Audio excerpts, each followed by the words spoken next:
জি আসসালামু আলাইকুম মাশরাফি ভাই। অনেক কষ্টের পর আপনার সাথে যোগাযোগ করার সুযোগ পেয়েছি। ধন্যবাদ আমাদের সাথে যোগাযোগ করার জন্য। তো মাশরাফি ভাই আপনি কেমন আছেন? জি আলহামদুলিল্লাহ।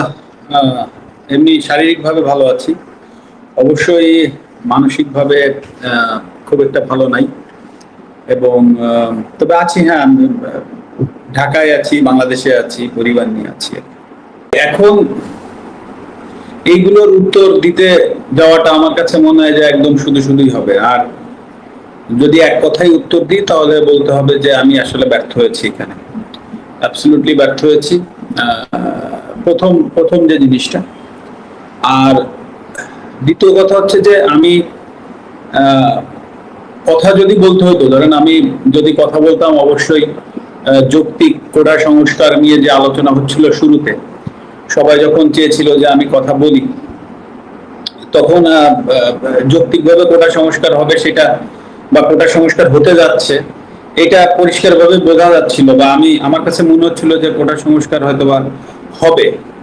কিন্তু তারপরে যে ঘটনাগুলো ঘটতে থাকলো, তখন আসলে এমন একটা পরিস্থিতি হলো যে যখন সবাই চাচ্ছে যে আমি একটি স্ট্যাটাস দিই বা আমি পাশে থাকি, তো তখন আসলে পরিবেশটা এমন জায়গায় গিয়েছে যে আমার কাছে মনে হচ্ছিল যে আমি যদি এখন একটা স্ট্যাটাস দিই বা আমি যদি যে কোনো কিছু লিখি, তো সেইটাকে কেন্দ্র করে যদি আরো ম্যাসিভ বা আরো বড় কিছু হয়ে যায়, তা আসলে সেই জিনিসটা সামাল দেওয়ার অ্যাবিলিটি আমার আছে কিনা।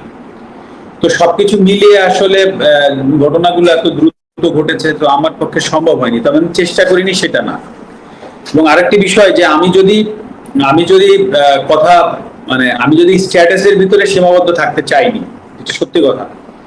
মানে আমি চেয়েছিলাম স্টুডেন্টদের সাথে কথা বলতে, বা আমি চেয়েছিলাম যে তাদের সাথে আলোচনার মাধ্যমে কিছু করা যায় কিনা।